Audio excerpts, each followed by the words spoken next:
মায়েরা যে এখানে মায়েদের সংখ্যা বেশি হয়েছে, এই জন্য মায়েদেরকে একটু বুঝিয়ে দিই, বাবারাও শুনবেন। মায়েরা মাসে 4 দিন অসহজ অবস্থায় থাকেন। এই 4 দিন আপনাদের কি কি কর্তব্য আমি আপনাদের জানিয়ে দিয়ে যাব শাস্ত্রের রেফারেন্স দিয়ে।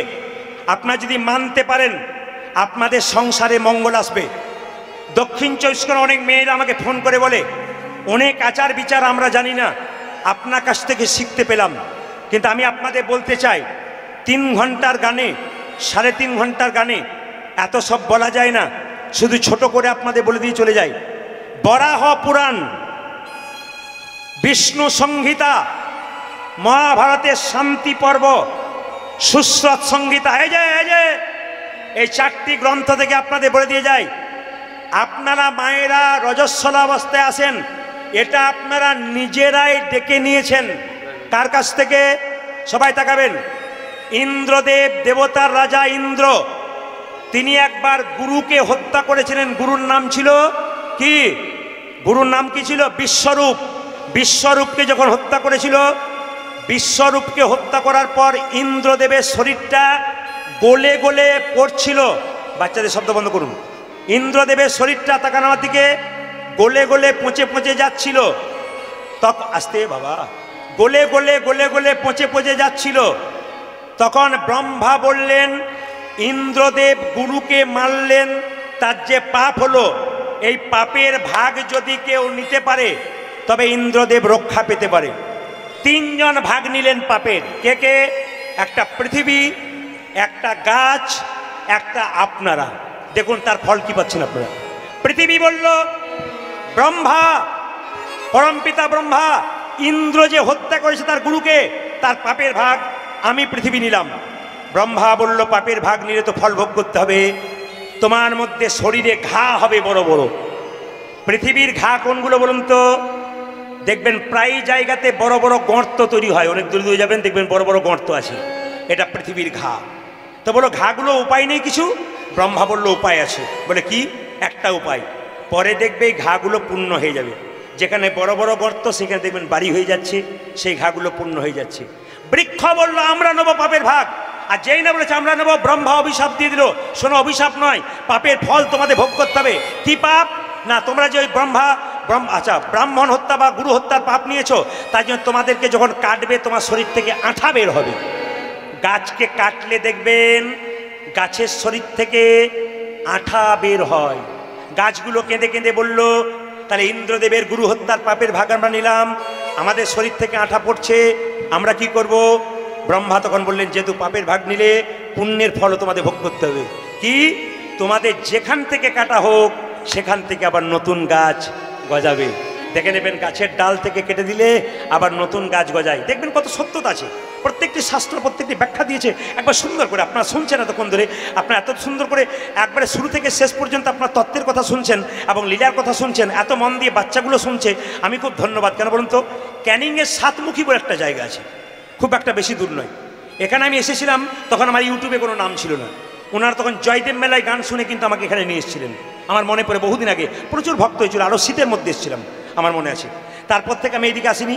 এই যে আমাদের ছেলেটি, ছোট্ট ছেলেটি ওই যে দাঁড়িয়ে আছে ধুতি পরে, এ তো আমার জন্য ফল নিয়ে গেছে, আমার থেকে ফল খেয়েছে, আমার পা ধরে ধরে বারবার, বাবা একটা লীলা করতে হবে, বাবা একটা লীলা। ওর চোখের জল, ওর ভালোবাসা, ওর ভক্তি, ওদের এসে ওদের কমিটির ছেলেদের যে ভক্তি এবং কমিটির ছেলে যে ভালোবাসা, এ আমি খুব পেয়ে গেলাম।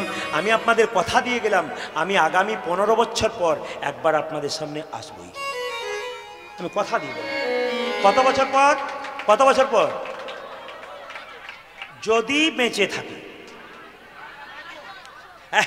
না, এইদিকে এইদিকে এইদিকে মায়েরা, এরা 15 বছর অপেক্ষা করতে চায় না। আসলে আমি আপনাদের বলে যাই, যে যেখানে বসে আছেন, আপনাদের আশীর্বাদে গৌ গোবিন্দে কি পাই, বয়স্ক সাধু গুরুদেব বৈষ্ণবের, আমার একটা নিয়ম হচ্ছে কি, প্রতিটি বছরে 365 দিনে 300 দিন গান থাকে। শুধু পশ্চিমবাংলা নয়, পশ্চিমবাংলার বাইরে। কাল যেমন আমি ত্রিপুরা যাব, আসাম থেকে এলাম, ওগুলো কিন্তু আলাদা রাজ্য, সব কিন্তু আলাদা রাজ্যে আমি যাচ্ছি। আবার আমি বিদেশেও পর্যন্ত যাব। এই জন্য প্রচুর চাপ থাকে বলে আমি সময় দিতে পারি না। ওর মধ্যে 1 বছর আগে ওরা এই দিনটাতে কিন্তু, এখন ক্যানিংয়ে ডারিয়া বলে একটা জায়গা আছে, ওখানে গিয়েছিল। ওখান থেকে আজকে ওখানে গান চলছে, ওখানে আমি গত বছর করে এসেছি।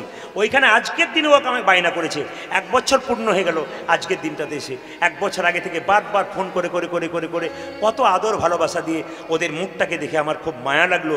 এত কষ্ট করে এসছে, খুব ভালো লাগলো ওদের এই প্রীতি, ওদের ভালোবাসা, আপনাদের ভক্তি। আপনাদের বলতে চাই মায়েরা, আর একজন ভাগ নিল কে? আপনারা। নারী চিৎকার করে বলল, আমি নেব ইন্দ্রদেবের গুরু হত্যার পাপ, আমি নেব। ব্রহ্মা বলল, নারী তুমি যেহেতু ইন্দ্রদেবের গুরু হত্যার পাপ নিলে, তোমাকে রজ প্রবৃত্তি ভোগ করতে হবে। নারী চিৎকার করে বলল, পরমপিতা ব্রহ্মা, যদি আমাদের শরীরে রজস্বলা হয়, পুরুষ আমাদের ঘেন্না করবে, সমাজ আমাদের ঘেন্না করবে, কেউ আমাদের পুজো নেবে না, আমরা ভালো কাজ করতে পারবো না, আমাদের কি দশা হবে? পরমপিতা ভালো করে শুনে নেবেন, খুব দামি কথা কিন্তু। পরমপিতা ব্রহ্মা বললেন, নারী, মাসে তোমার 3 দিন রজ প্রবৃত্তি প্রবল থাকবে। বরাহ পুরাণ, বরাহ সংহিতা, শাস্ত্রের নাম বলে দিলাম। নারী, 3 দিন তোমার রজ প্রবৃত্তি খুব প্রবল থাকবে, 4 দিনে দিনে তোমার কমে আসবে। এই দিয়ে তাকান, মায়েরা রজস্বল অবস্থায় কিছু কিছু কাজ করতে পারবেন না, কাজগুলো জানিয়ে দিয়ে যায়। শুনলে চমকে যাবেন, কেউ ভয় খেয়ে যাবেন না। আমি যেমন বলবো আমি তেমন সমাধান করে দিয়ে যাব। কোনো নারীর রজস্বলা হলে, শরীর খারাপ হলে, সেই 3 দিন আপনি রান্না করতে পারবেন না। আপনারা যারা রান্না করছেন ওই অবস্থাতে গোটাটাই আপনাদের ধ্বংস ডেকে আনছেন। আমি বলি নাই, কে বলছে? তাকান, বিষ্ণু সংহিতা, আসতে বলো, বিষ্ণু সংহিতা। কিন্তু আপনারা বলবেন, আপনি তো বলে দিয়ে চলে গেলেন, আমি রান্না না করলে আমার হাম দো আমার আহেক, হাম দো আমার এক। এখন তো আমরা 3 জন করে, বাবা মা একটা বাচ্চা, তাহলে স্বামী গেল কাজে, আমি রান্না করবো না তো কে রান্না করবে? বাচ্চা স্কুলে গেছে, সব কি না খেয়ে মরবে? আছে, সমাধান আছে। যদি আপনি না পারেন, আপনার পাশের বাড়ির কোনো মেয়েকে দিয়ে রান্না করেন। যদি আপনার স্বামীর সময় থাকে বা স্বামী পারে, তাকে দিয়ে রান্না করেন। যদি আপনার মেয়েটা বড় হয়েছে, তাকে দিয়ে রান্না করান। আপনি রান্নাশালে যাবেন না। তবু যদি আপনাদের উপায় না থাকে, রান্না করতে হবে। শাস্ত্র সমর্থবানদের জন্য বলেছে, যদি রান্না করতে হয়, সবাই শুনে নিন আজ থেকে যে যেখানে বসে আছেন, শাস্ত্র বলল আপনারা ওই অবস্থায় যদি কেউ রান্না করেন, করতে পারেন, যদি আপনাদের কোনো উপায় না থাকে, তবে রান্না করবার আগে যে রান্নাঘরে আপনি ঢুকছেন ওটা শাস্ত্র অনুযায়ী অন্নপূর্ণার মন্দির। আপনি রান্নাশালে ঢুকবার আগে আপনি অন্নপূর্ণাকে প্রণাম করে বলবেন, মা অন্নপূর্ণা, রান্নাশালে ঢুকলাম অপবিত্র অবস্থায়, তুমি তো মা জননী, আমারই জাত, আমাকে নিজ গুণে তুমি ক্ষমা করে দিও। ব্যাস। আর একটা কথা বলবেন, ভগবান শ্রীকৃষ্ণকে প্রণাম করে হরে কৃষ্ণ কৃষ্ণ কৃষ্ণ হরে হরে, হরে রাম রাম রাম হরে, এই মন্ত্রটা বলে দিয়ে আপনি রান্না করতে শুরু করবেন। ভালো করে শুনুন, তার রান্না করার পথ বলে দিলাম। যদি না কেউ থাকে সুবিধা, তাকে দিয়ে করবেন, আপনি করবেন না। আগেকার যুগের মায়েরা, বয়স্ক মায়েরা এটা করতো না, একবারে এক পাশে থাকতো, কিচ্ছু ছুটি দেওয়া হতো না, মঙ্গল ছিল সংসারের। এখন টাকা আছে, পয়সা আছে, শান্তি নাই, অমঙ্গল হচ্ছে সংসারে, কারণ বুঝতে পারছেন আপনার ব্যাপারগুলো। আপনারা সবাই লক্ষ্য করুন। 3 নম্বর বলে রাখি, আপনি যে বিছানায় শুয়ে থাকেন প্রতিদিন, আপনাদের কাছে হাত জোর করে অনুরোধ করে গেলাম, রজপ্রবৃত্তি অবস্থায় কেউ নিজের বিছানায় শোবেন না, আপনি আলাদা বিছানায় শোবেন। একবার বারবার বলে গেলাম, এ ভুল আপনারা কেউ করবেন না। আমি যে শাস্ত্র থেকে বলছি পরিষ্কার করে বলে দিলাম, বিষ্ণু সংগীতা আমি বলি নাই, মা শাস্ত্র বলল যে যদি কারো রজপ্রবৃত্তি হয়, ওই অবস্থায় কোনো মা জননী কোনো মতেই তার বিছানায় শোবে না, আলাদা বিছানা পেরে শোবে। আপনার বাচ্চাটা যদি আপনার দুগ্ধ খায়, ছোট বাচ্চা, তাকে নিয়ে শুবেন। কিন্তু যদি আপনার বাচ্চা বড় হয়ে গেছে, তাকে প্রতিদিন মা কোলের কাছে শোয়ায়, সেই অবস্থায় আপনি কোনো বাচ্চাকে শোয়াতে পারবেন না, আপনার মেয়েকে শোয়াতে পারবেন না, আপনার স্বামী থাকতে পারবে না, আপনাকে একাই থাকতে হবে।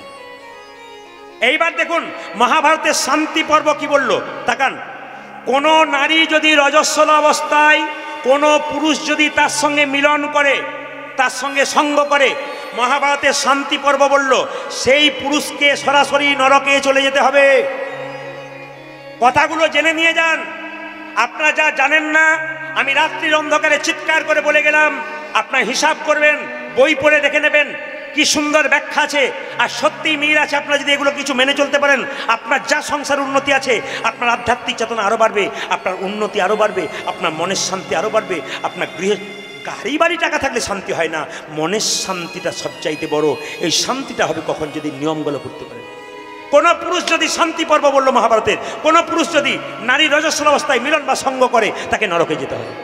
সুশ্রত সংহিতা বইটার নাম বললাম, সুশ্রত ঋষি বললেন সুশ্রত সংহিতায় কি, কোন পুরুষ যদি কোন নারীর সঙ্গে রজস্বল অবস্থায় মিলন করে তবে তার তিনটে জিনিস চলে যায় পাক্কা একবারে। বারবার কোন পুরুষ যদি কোন নারীর সঙ্গে রজস্বল অবস্থায় মিলন করে বা সঙ্গ করে, তা সুশ্রত সংহিতায় সুশ্রত ঋষি বললেন যে পুরুষের তিনটে জিনিস চলে যায়। কি কি? চোখের জ্যোতি, বুদ্ধিভ্রষ্ট হয় আর শরীরের বল নষ্ট হয়। এই তিনটে জিনিস পুরুষের নষ্ট হয়। এইবার লক্ষ্য করুন, বরাহ পুরাণ বলল 3 দিন যে আপনারা রজস্বল অবস্থায় থাকেন, আপনারা কি করবেন? মন্দিরে যেতে পাবেন না, বিগ্রহ বিগ্রহ ছুঁতে পাবেন না, মন্দিরের ভেতরে ঢুকতে পাবেন না, ভগবানের পুজো করতে পারবেন না, গুরু মন্ত্র জপ করতে পারবেন, হ্যাঁ, হরে কৃষ্ণ মহামন্ত্র বলতে পারবেন, হ্যাঁ। কেন? মানসিক জপ করবেন, বাহ্যিক করবেন না। আপনি মন্দিরে ঢুকতে পাবেন না, মন্দিরে পুজো করতে পারবেন না, গীতা ছুঁতে পারবেন না, কোনো গ্রন্থ পড়তে পারবেন না, কিন্তু বসে বসে এক পাশে আপনি গুরুমন্ত্র জপ করতে পারবেন, আপনি হরে কৃষ্ণ মন্ত্র জপ করতে পারবেন। আপনি মন্দির দূরে রইল, আপনি দূর থেকে প্রণাম করতে পারবেন, কিন্তু প্রবেশ করতে পারবেন না। 3 দিন পর আপনার স্নান করবেন 4 দিনে দিনে। এর ফল কি? 4 দিনের স্নানটা লাভ কি? দুটো। কি? 4 দিন স্নান করে আপনার প্রথম কাজ কি? রান্না করা। আর দ্বিতীয় কাজ কি? প্রতিস্পর্শ করা। 4 দিন স্নান করার পর কি করতে হয়? একটা প্রতিস্পর্শ, আর 2 হচ্ছে কি মায়েরা? রান্না করা। 5ম দিনে আপনারা আবার যেমন কাজ করেন সংসারে, যেমন পূজা পাঠ করেন, আপনার সেরকম